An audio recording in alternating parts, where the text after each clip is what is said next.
divert ever so slightly here and ask you a question? And I say this with the deepest of sincerity. And I don't want calls on this, by the way. Am I the only person in America who thinks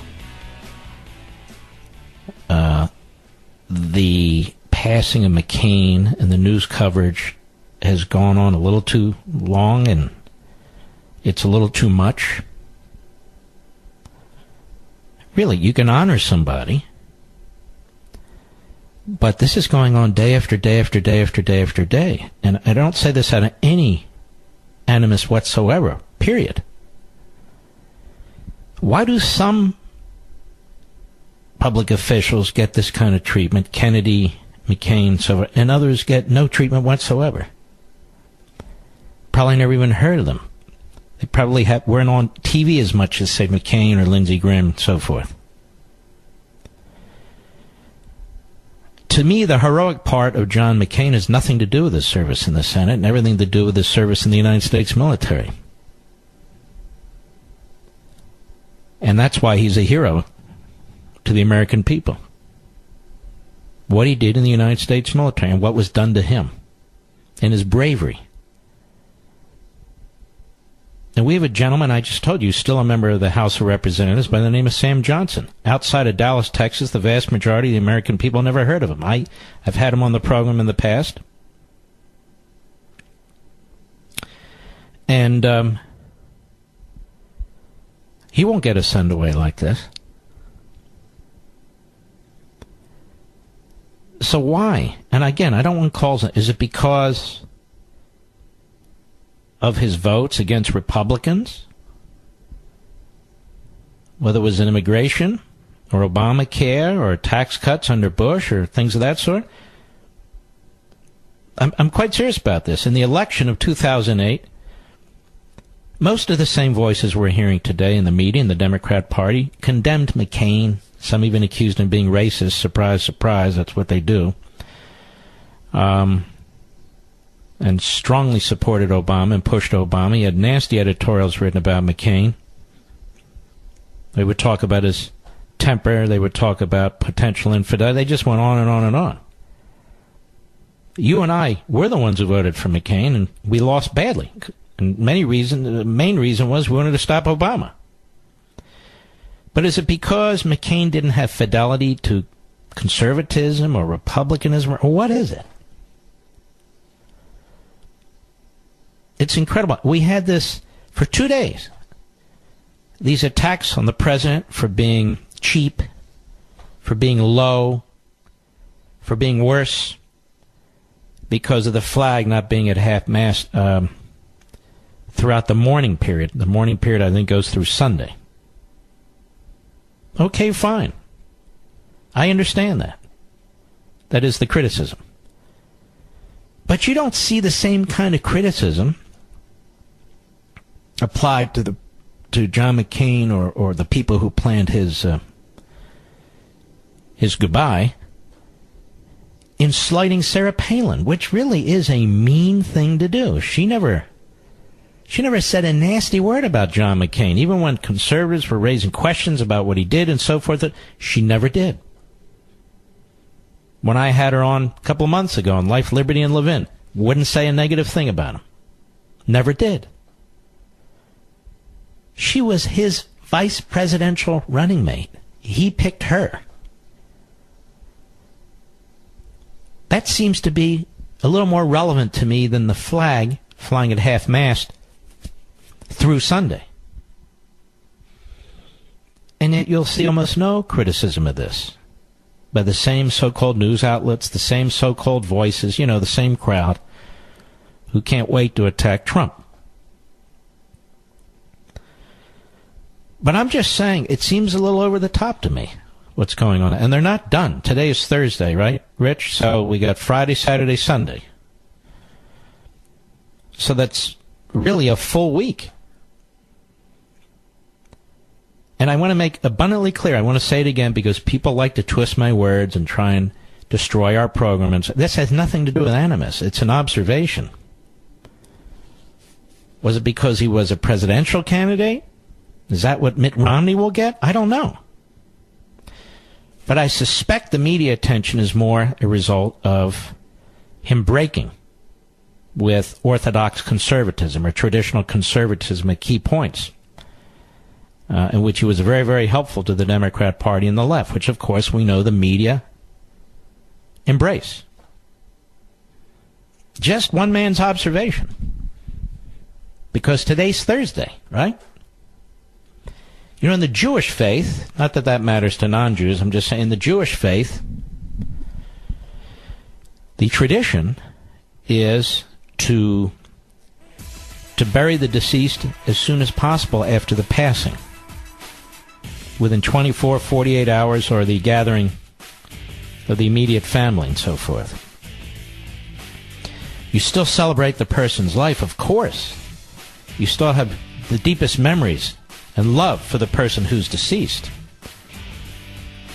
So it's quite different than what we're witnessing here. I'll be right back. You know, as I watch the news media and the speeches, the memorial for John McCain, much of it's very touching. It really is. I dusted off an old, I don't know what you call this, an old, family book. And I was looking for something that was read when my grandfather Harry, my father's father, passed away. And he was only 72, but he had smoked a lot. He passed away in his sleep. I was 13 years old. A very, very nice man. Wonderful man. Lived, I can't even say modestly, he actually was quite poor. And he grew up quite poor when his parents brought him to the United States. He was actually born in London on the way from Russia, and they came into the United States legally, and they settled in North Philadelphia. And nobody would ever know who he is today. There wasn't a lot of fanfare. And yet he was a wonderful man. In World War I, he taught our troops how to ride motorcycles. And he would tell my father, as you know is now 93, don't ever allow your kids to ride motorcycles. Now, those of you who ride motorcycles, you'll disagree, but he saw a lot of ugly things back then, including his own motorcycle accident, where he spit up blood for a week. But the rabbi at the funeral was a very accomplished man. His name was Bertram Korn, Dr. Bertram Korn. He had a Ph.D., and he was a history scholar as well as a rabbi. Had a beautiful voice. And he didn't live that long either. He died in his 60s. And here's what he read. The entirety of what he read after he gave Jewish prayers. And it's entitled, When I Am Dead. This isn't meant to be maudlin or anything. Quite the opposite. I do not want a curious crowd to come with lamentations loud when I am dead, nor do I want my words and ways rehearsed by them with tardy praise when life has fled. I only want the very few who stood through good and evil too. True friendship's test, just those who sought to find the good, and then, as only true friends could, forgave the rest. I'd have them come, these very few, and drop perhaps a tear or two, and then, without a sob or moan, go softly out and leave alone my soul to rest. The author's not known. The author's not known. So modest. I do not want a curious crowd to come with lamentations loud when I am dead, nor do I want my words and ways rehearsed by them with tardy praise when life has fled. I only want the very few who stood through good and evil too, true friendship's test, just those who sought to find the good, and then, as only true friends could, forgave the rest. I'd have them come, these very few, and drop perhaps a tear or two, and then without a sob or moan, go softly out and leave alone my soul to rest. I remember asking the rabbi to see what he had read, and he had handwritten it. And I typed it up at 13. And I put it in this album, I guess you call it, which I'm reading from right now. It's been said before me that after 3 or 4 generations, the vast majority of us will not have really existed. No, I'm not talking about physically. Of course we existed. But will we be remembered? Will we be known? This is why family is so important.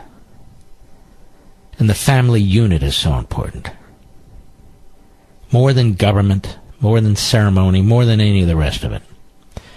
More than fame, more than fortune. Because if you are to live eternally on this earth, it's going to be through your family. If you're going to be immortal, it's going to be through your family. Not the media, not the rest of it. And so it's been said that other than 500 or 1,000 people who've lived on this earth since the beginning, the vast majority of us will have been forgotten. Will have been forgotten. Wonder what you think about that. Think that's true? Do you know who your great-great-great-great-grandfather was, or your great-great-great-great-grandmother was? Now, some of you do. I understand. But most of us don't. I don't. I really don't. People spend a great deal of time, and sometimes a great deal of money, through these various services trying to find out what exactly their roots are, right? Why are they doing that? Why are they doing that? They're looking for they're looking for meaning. They're looking for purpose in their lives. Who am I really? Where do I come from really? I've done it myself. We can only go back so far because my great-grandparents came here from Europe, from Russia, and or Ukraine. It just depends on the time when the Russians were conquering various parts around them. They've always been doing that. And so I've done that. I can follow a satellite picture. It's amazing. To the row house in North Philadelphia, where my mother's grandparents lived. My great-grandparents, who I met as a very young boy. They were in their 80s. At the time I met them, as a very young boy.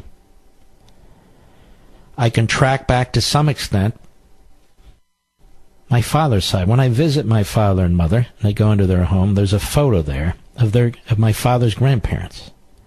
Grandmother and grandfather. I stare at it all the time. That's why family is so important. Faith is so important. And those people who have a faith that tells them, what happens after life, or for them, all faiths do, but if they really believe it and embrace it, I admire them. I admire them because they can handle that sort of stuff better than I do, I suppose. All right, we'll be right back. Mark Levin. It's interesting to watch the rewriting of history in some cases, as in the case of Joe Biden. I watched some of what Joe Biden had to say today. It was quite touching, actually.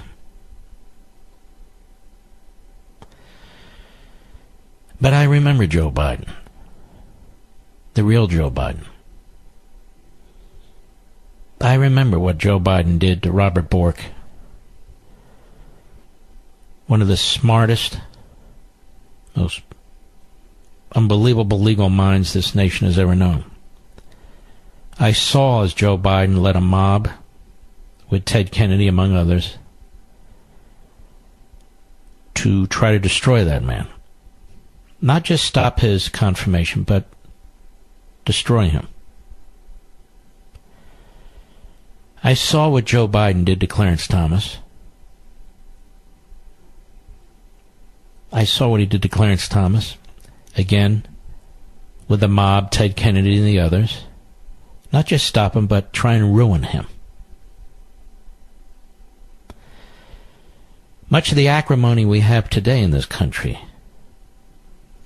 well, there's a lot of fingers you can point, but certainly in part, you can point to Joe Biden and Ted Kennedy, among others. The entire confirmation process. Now,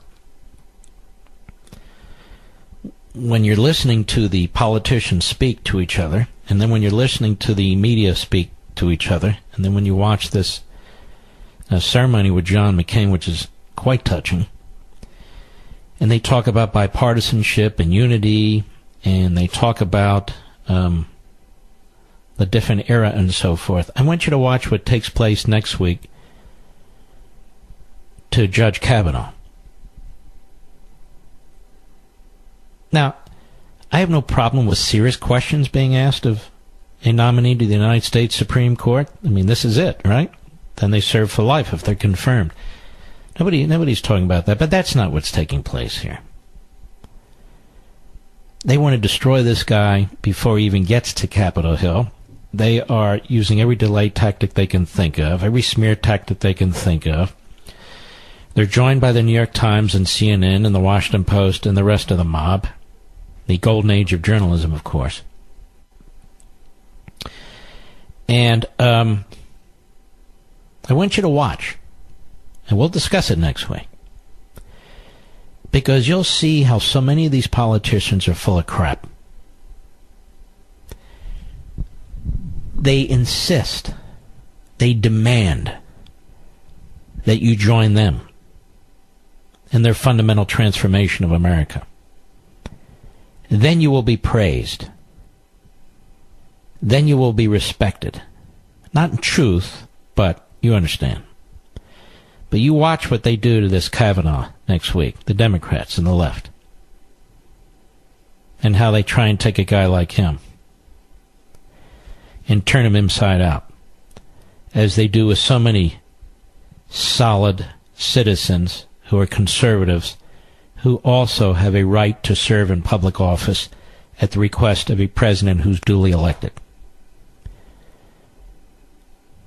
I'm serious about this. You watch. The same media that today are praising John McCain hated John McCain not many years ago.